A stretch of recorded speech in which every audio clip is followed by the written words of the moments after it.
자, 오늘 말씀의 제목 따라하겠습니다. 약함을 통한 능력. 여러분, 치타하면 가장 먼저 떠오르는 게 뭘까요? 약하다고요? 다른 거, 치타, 동물의 특징. 빠르다, 그렇죠. 치타하면은 우리가 굉장히 빠른 동물로 잘 알고 있습니다. 치타는 육식 동물이에요? 초식 동물이에요? 육식 동물이죠. 다른 동물을 잡아먹고 사는 동물인데, 치타가 육식 동물로 살아가기에 너무나 치명적인 불리한 신체적인 조건을 가지고 있습니다.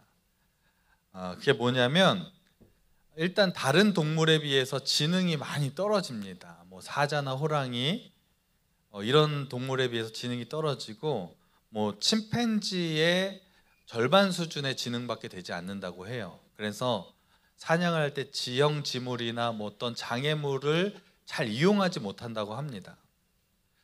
그리고 몸집에 비해서 얼굴이 굉장히 작아요. 그리고 이빨도 작습니다. 이 고양이과 육식 동물들은, 특히 사자나 호랑이들은 이빨도 크고 그래야지 사냥을 할 때 이빨로 상대 동물을 꽉 움켜 잡아야 되는데, 표범은 얼굴도 너무 작고 이빨도 너무 작아요. 그래서 치명적인 그것이 단점입니다. 한번 치타 사진 한번 보여줄까요? 몸집에 비해서 얼굴이 어때요? 굉장히 작죠. 그러니까 사냥을 할 때 빠르긴 한데, 이 이빨이 자꾸 얼굴이 작으니까 이렇게 꽉 무는 힘이 좀 약해서 공격성이 좀 약하다. 그에 비해서 사자 사진 한번 보여줄까요? 사자는 얼굴이 어때요? 어우, 대두, 정말 대두. 여기도 대두가 몇 명 보이는 것 같긴 한데, 그러니까 얼굴이 크니까 이빨도, 사자는 이빨도 얼마나 크겠어요. 그러니까 사냥할 때 큰 입으로 그냥 콱 물어가지고 질식시켜서 죽이는 그런 대표적인 동물입니다. 사진 내려주시고.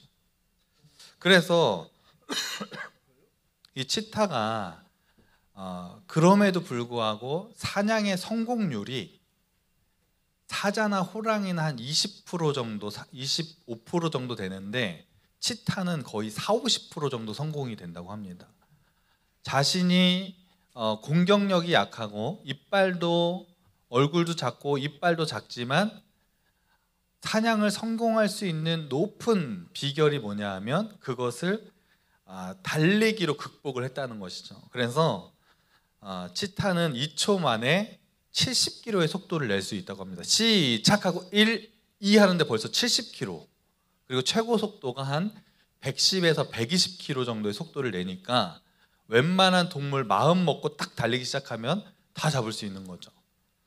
그리고 작은 이빨로 이 숨통을 끊을 수 없으니까 사냥의 기술이 있는데, 달려드는 힘을 이용해서 먹이의 숨통을 꽉 물어서 질식시킨다, 이렇게 나와 있습니다.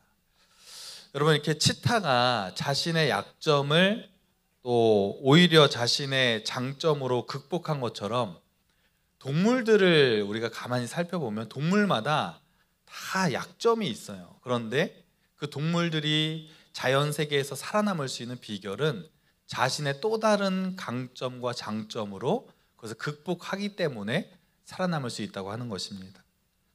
우리 사람도 누구나 다 연약함이 있죠. 성혁이가 지난주에 여학생 2명을 전도를 했어요. 굉장히 인싸에다가 인간관계도 좋고 뭐 성격도 너무 좋아요, 솔직히 말하면. 그리고 뭐 얼굴도 훤칠하게 잘생겼고. 성혁이 같이 완벽해 보이는 사람도 약점이 있을까요, 없을까요? 있어요. 그냥 삐져요, 잘.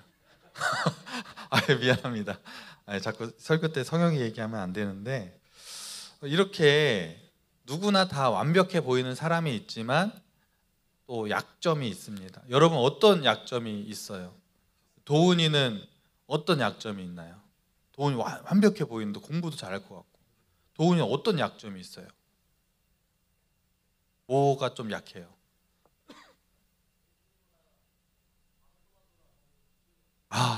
일주일마다 방울토마토를 안 먹으면 집중이 안 된다.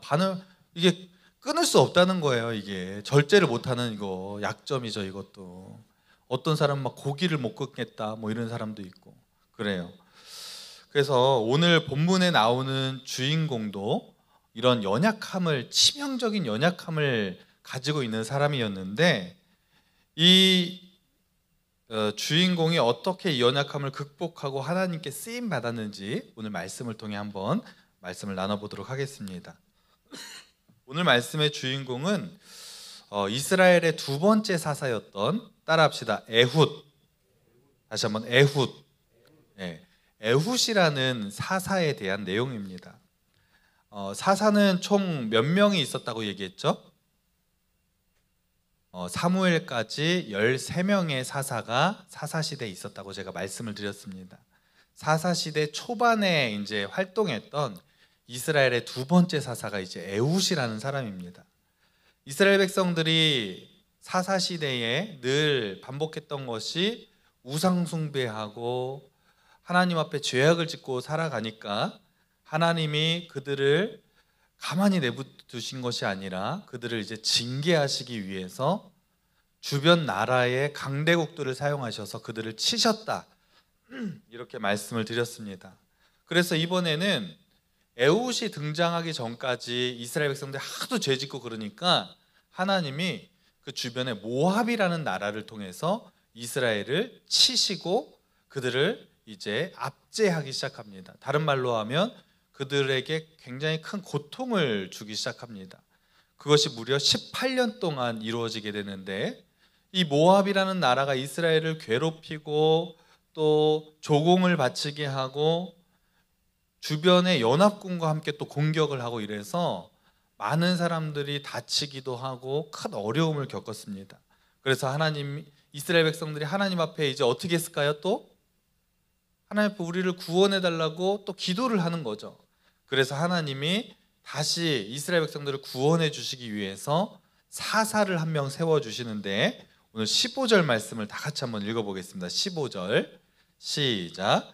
이스라엘 자손이 여호와께 부르짖음에 여호와께서 그들을 위하여 한 구원자를 세우셨으니 그는 곧 베냐민 사람 게라의 아들 왼손잡이 에훗이라.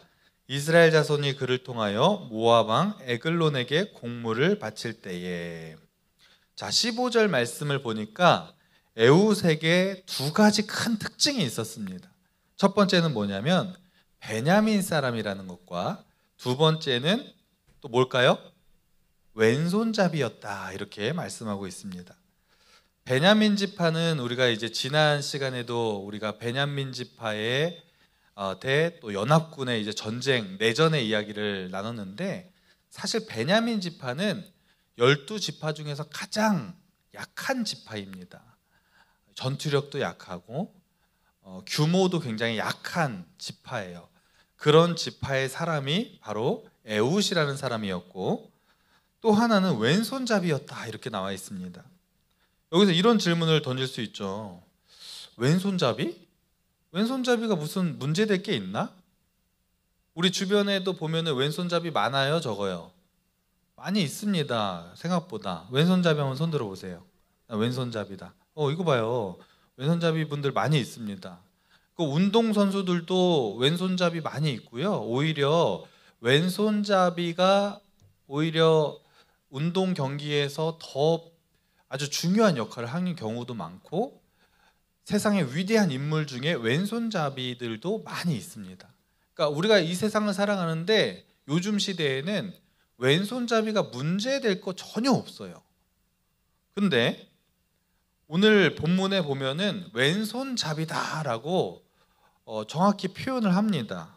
이게 문제될 게 없으면은 이런 표현도 안 쓸 거예요. 그런데 성경에서 왼손잡이라는 표현을 쓴 이유는 이것이 뭔가 문제가 있고 약점이 되었기 때문에 이 표현을 쓴 것입니다. 자, 왼손잡이, 이것을 그 당시의 언어인 히브리어로 뭐라고 얘기하냐면 이테르 야드 예미노라고 이렇게 얘기합니다. 어렵죠. 근데 이거를 풀이하면 무슨 뜻이냐면 오른손에 제한이 있는 사람이라는 뜻입니다. 다른 말로 하면 오른손에 장애가 있는 사람이라는 뜻이에요. 그러니까 에웃에게 왼손잡이라는 표현을 성경에서 쓴 이유는 그냥 단순히 오른손보다 왼손을 더 잘 써서 한 게 아니라 오른손에 장애가 있어서 오른손을 잘 쓸 수 없어서 왼손을 쓰는 사람이었던 사람이 에웃이었다. 다른 말로 에웃은 오른손을 쓸 수 없는 약점이 있었다라는 것을 성경에서 지금 보여주고 있는 것입니다. 여러분, 사람이 한 손을 쓸 수 없다는 것은 정말 굉장히 불편한 일이고 힘든 일입니다. 뭐 이렇게 살다가 오른손이나 왼손에 기부스 해보신 적 있죠? 그런 사람들은 경험해 보셨을 거예요. 밥 먹을 때도 굉장히 불편한데 내가 오른손잡이인데 오른손을 다쳤다. 갑자기 왼손으로 밥을 먹어야 된다. 얼마나 힘들고 불편합니까? 이처럼 에웃은 이스라엘의 사사로 쓰임 받기에는 굉장히 큰 약점이 있었어요.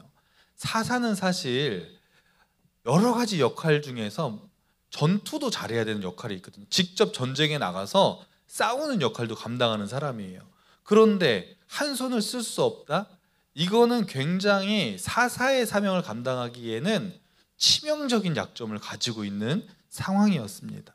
그런데 하나님이 어느 날 이 에웃을 이스라엘의 사사로 부르시게 됩니다. 그리고 이 에웃에게 첫 번째 이제 임무가 주어지는데, 우리 15절 말씀을 다시 한번 읽어보는데 15절 뒷부분 말씀을 우리 화면을 보고 한번 같이 읽어볼까요? 시작.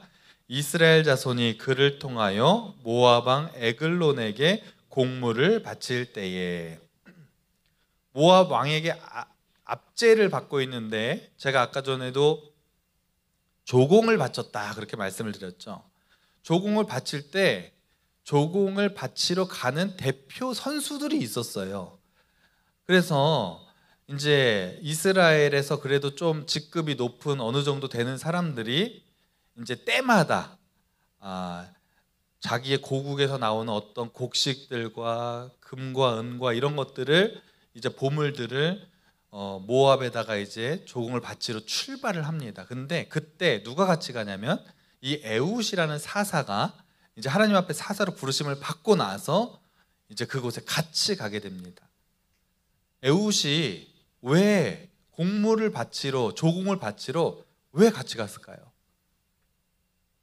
에웃에게 지금 주어진 가장 중요한 임무는 이스라엘을 저 모압이란 나라로부터 구원하는 일이에요.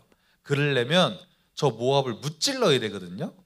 근데 왕에게 가는데 이 에웃이 같이 따라간 이유는 그 왕을 무찌르기 위해서 그가 갔던 것입니다. 그리고 여러 사람들과 같이 가서 직접 그 모압의 왕을 만났고 조공을 다 바쳤어요. 그리고 나서 이제 왕을 암살하는 역할을 해야 되는데 어떤 이유에서인지 에웃이 자신의 작전의 임무를 수행하지 않고 그냥 같이 왔던 사람들과 다시 고국인 이스라엘로 돌아가기 시작합니다. 그리고 이제 돌아가는데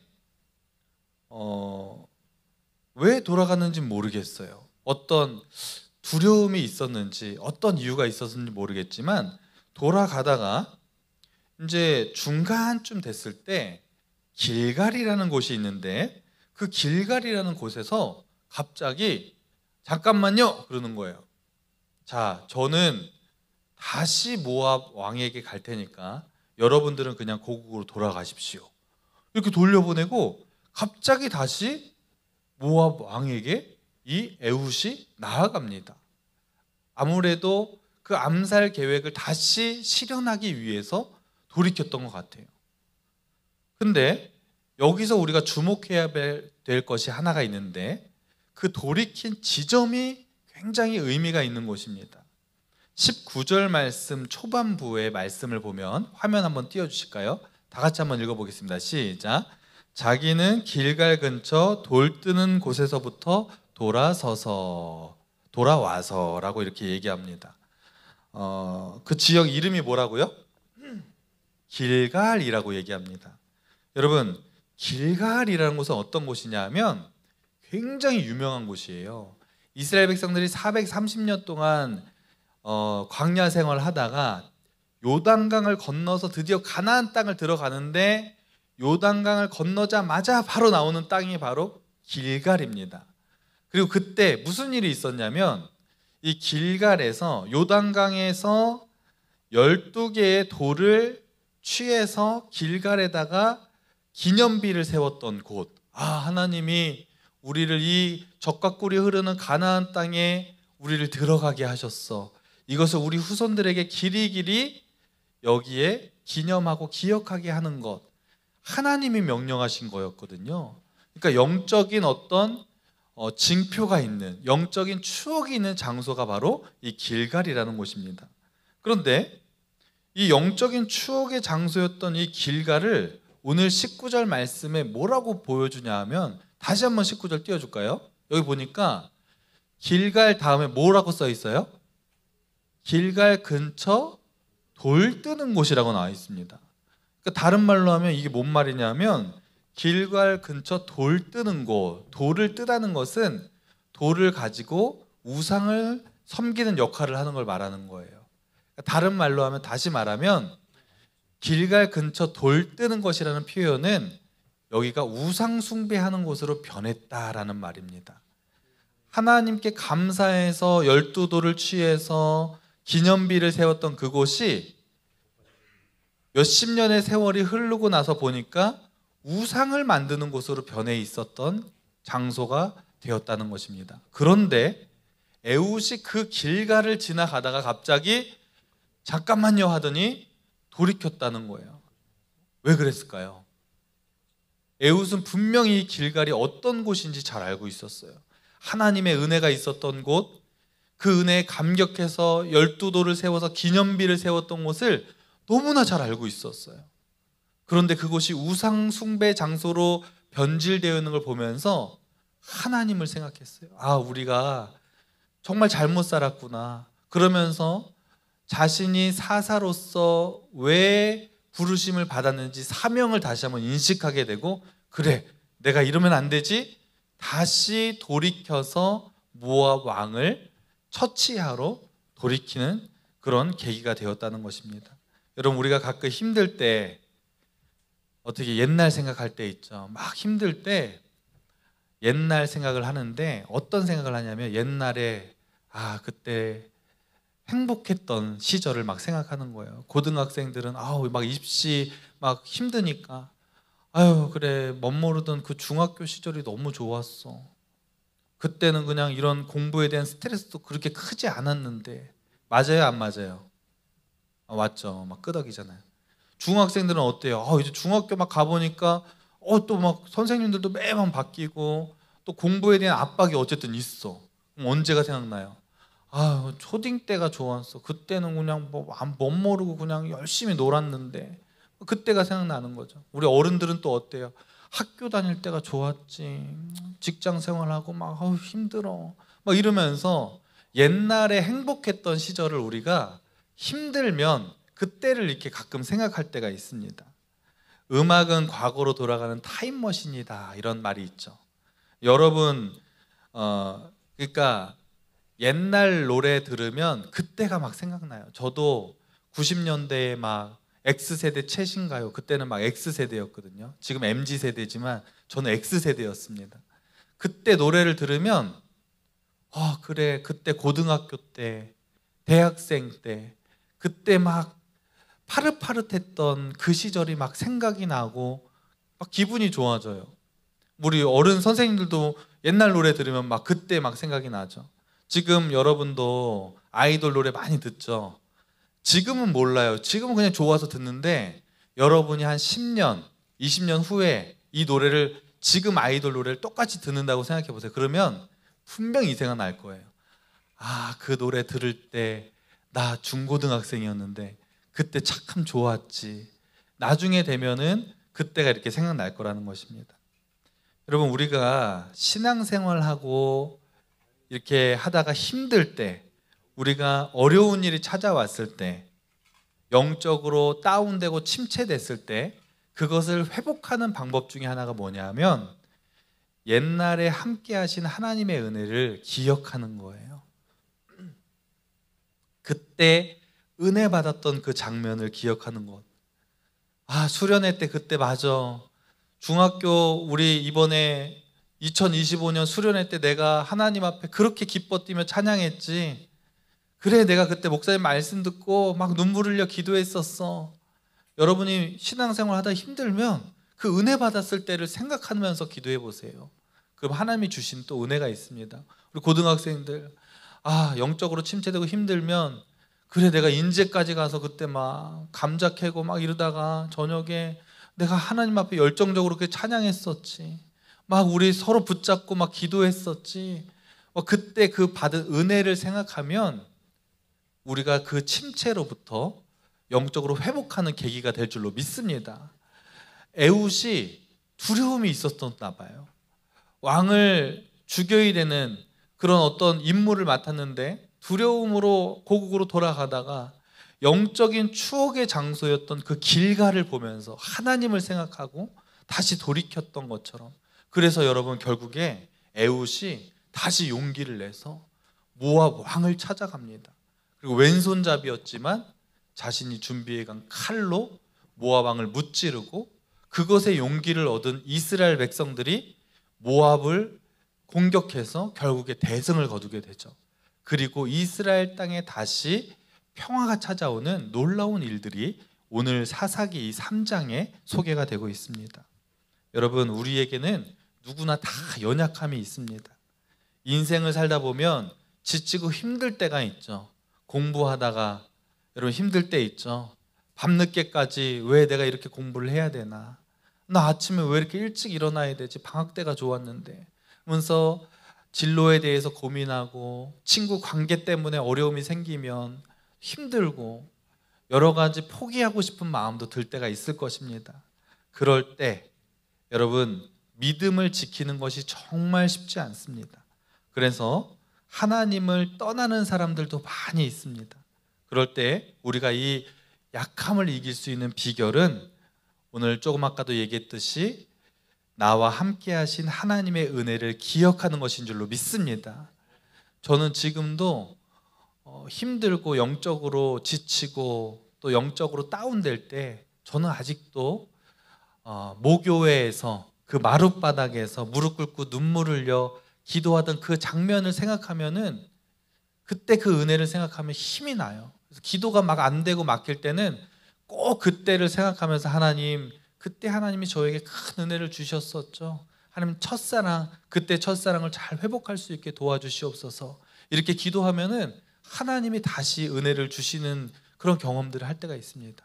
아까 우리 하람 형제, 하람 선생님, 또 아까 찬양하면서 군대에서 정말 하나님 그 기쁨을 잃지 않게 해달라고 기도했다고 그러면서 그 찬양 불렀다고 막 하면서 막 또 질질 막 울었잖아요. 왜 이렇게 찬양 인도하면서 많이 우는지 모르겠어요. 계속 울어요. 그거는 하나님 은혜가 있기 때문에 여러분 우는 거예요. 눈물도 아무나 이렇게 흘리는 게 아니에요. 하나님의 은혜가 있기 때문에, 우리 하람 선생님이 그 은혜의 감격이 있기 때문에 우는 거예요. 그때 군대에서 힘들었지만 그때 그래, 하나님 그렇게 내가 기쁨을 잃지 않게 해달라고 내가 기도하고 찬양했지, 그것을 생각하니까 하람 선생님 벌써 막 눈물이 흐르잖아요. 여러분, 힘들고 어려울 때 여러분에게 주신 하나님의 은혜를 생각하세요. 그때 내가 하나님 앞에 그때 기도했던 그 시간들, 그것을, 그 하나님의 은혜를 기억하실 때 하나님은 우리에게 다시 영적으로 회복해 주실 줄로 믿습니다. 이런 사람들이 있을 거예요. 나는 영적인 추억이 없는데요, 아직 은혜를 받은 적이 없는데요. 이런 친구들은 오히려 자신의 약함을 하나님 앞에 고백하시는 거예요. 하나님, 저는 이런 부분이 너무 약합니다. 저는 관계 맺는 것도 너무 힘들고요. 저는 공부도 잘 못하고요. 저는 왜 이렇게 절제가 잘 안 되는지 모르겠습니다. 저는 왜 이렇게 게으르죠? 하나님, 이게 저의 약함입니다. 그런데 하나님, 저의 약함을 하나님 다 아시죠? 그럼에도 불구하고 하나님 저를 좀 도와주십시오. 이렇게 기도하면 하나님이 여러분의 오히려 약함을 강함되게 하여 주실 줄로 믿습니다. 그래서 여러분, 약함 때문에 절대로 주저앉지 마시고 오히려 약함을 강함되게 하시는 하나님을 믿음으로 바라보시며 이번 한 주도 승리하는 우리 모두가 되기를 간절히 소망합니다. 기도하시겠습니다. 하나님, 에훗은 여러 가지 치명적인 약함이 있었지만 오히려 하나님이 그 약함을 강함되게 하셨고, 에훗이 두려움이 있을 때, 자신의 사명을 감당하지 못했을 때 하나님이 영적인 그 장소를 추억하고 기억하면서 용기를 냈던 것처럼 우리가 힘들고 어려울 때, 약함이 있을 때 하나님이 우리에게 베풀으신 그 영적인 추억, 그 은혜들을 기억하며 다시 한번 힘을 내서 달려가는 우리 모두가 될 수 있도록 인도하여 주옵소서. 이 모든 말씀 예수님의 이름으로 기도합니다. 아멘.